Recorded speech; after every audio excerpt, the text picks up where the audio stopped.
बहुत बहुत आशीर्वाद, साधुवाद।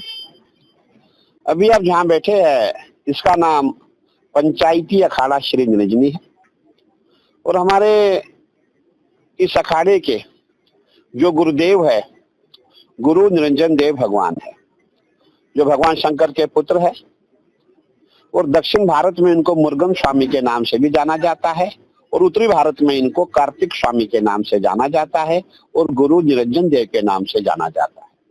हमारी जो भी शिक्षा होती है, जो भी दीक्षा होती है, वो उन्हीं के नाम पे दी जाती है। हमारी परंपरा है, जब भी हम संत बनते हैं हमारा व्यक्तिगत कोई गुरु नहीं होता। हमारे गुरु कौन होंगे? गुरु निरंजन देव भगवान ही हमारे गुरु होंगे। ऐसी हमारी परंपरा है। देखिए, आपने देखा होगा प्रयागराज, हरिद्वार, उज्जैन, त्र्यंबक और नासिक, बल्कि त्र्यंबक नासिक एक ही जगह है, लेकिन हमारे वहाँ परंपरा है जो हमारा वैष्णव संप्रदाय है वो नासिक में स्नान करता है और जो हमारा शैव संप्रदाय है जो भगवान शंकर को मानने वाले हैं वो त्र्यंबक में स्नान करते हैं। और जो आप प्रयागराज का जो आप कुंभ और महाकुंभ देखेंगे, यहाँ कुंभ 6 साल में आता है, महाकुंभ 12 साल में आता है। इससे पूर्व में इनका नाम अर्ध कुंभ और पूर्ण कुंभ था, परंतु इस बार हमारे माननीय मुख्यमंत्री जी ने कुंभ और महाकुंभ का नाम दिया हुआ है। और मैं समझता हूँ जो प्रयागराज का जो कुंभ है बहुत बड़ा कुंभ है। यहाँ इसलिए बहुत बड़ा कुंभ माना जाता है क्योंकि यहाँ गंगा, यमुना, सरस्वती का मिलन है। और आपने देखा होगा ये जो भूमि है ये तपोभूमि है और इस भूमि में 25 कोटि देवी देवताओं का वास है। और ये जो प्रयागराज क्षेत्र है आप यहाँ देखेंगे, यहाँ नाना प्रकार के देवी देवता है, यहाँ कहीं मंदिर है और आप इसकी परिक्रमा जब आप करेंगे आपको कहीं दिन इसकी परिक्रमा करने में ही लगेंगे। कहने का तात्पर्य है इसके अलावा भी जैसे बाकी जगहों का कुंभ है वैसे यहाँ माँ का मेला भी होता है।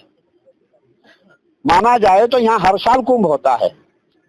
जो माँ का मेला है उसमें भी बहुत भीड़ होती है और जो कुंभ तो कुंभ है और कुंभ में देश विदेश से जितने संत महात्मा, जितने सनातनी है सभी जो है महाकुंभ में आते हैं। और मैं समझता हूँ प्रयागराज का जो कुंभ है या महाकुंभ है सबसे बड़ा महाकुंभ है, सबसे बड़ा कुंभ है। देखिए, हमारे यहाँ माना गया है हम जितने भी संत महात्मा है हमें भजन करना है, तपस्या करनी है, जाने अनजाने में जो भी हमसे पाप होते हैं उसके प्रायश्चित के लिए हमें कुंभ में आना है, कुंभ में स्नान करना है।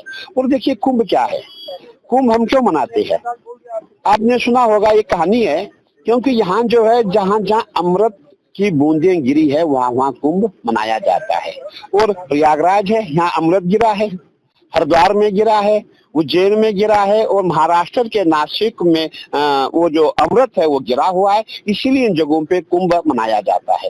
और उस समय ये माना गया है उस समय की जो नक्षत्र होती है, उस समय की जो तिथियां होती है, उस समय की जो ग्रह चाल होती है, ग्रह राशि होती है, वो उसी समय की गणना के हिसाब से दिया जाता है जो उस समय थी, जिस समय हमारा जो समुद्र मंथन हुआ था। इसीलिए ये माना जाता है कि वो अमृत की बूंदें अभी भी उसको हम मानते हैं कि आज इस समय अमृत की बूंदें भी आकाश से नीचे आ रही है, गंगा जी में आ रही है। तो हमारा मानना है कि जो भी हमसे ज्ञात अज्ञात, जाने अनजाने में जो भी हमसे पाप हुआ है उससे हमें मुक्ति मिलती है और हमें शुभ मिलता है, आशीर्वाद मिलता है। माँ गंगा का आशीर्वाद मिलता है, माँ यमुना का आशीर्वाद मिलता है, माँ सरस्वती का आशीर्वाद मिलता है।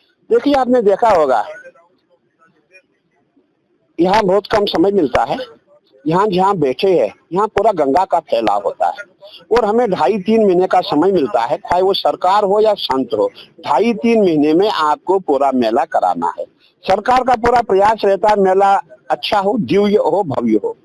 और अब 2.5-3 महीने में ही आप देख रहे हैं पूरा जो मेला क्षेत्र में टीना पुल बनना है, पंडाल बनने हैं, नाना प्रकार के कार्य वो होने हैं, प्लाटिंग होनी है। तो ये कार्य कोई जल्दी वाला काम नहीं था, लंबा काम था, लेकिन यहाँ प्रयागराज में इसको जो है 2-2.5 महीने के अंदर अंदर पूरा कार्य किया जाता है। क्योंकि यहाँ के अधिकारी जो है, यहाँ के जितने भी हमारे ठेकेदार है वो सब हैबिचुअल है, वो आदी है। क्यों आदी है? कि यहाँ हर माघ महीने में जो है माघ मेला आता है। इसलिए मैं समझता हूँ कि जो भी आने वाला कुंभ होगा बहुत ही अच्छा कुंभ होगा, दिव्य कुंभ होगा, भव्य कुंभ होगा। देखिए, आपने देखा होगा लेबर वही है, करीबन 25,000 लेबर लगी हुई है।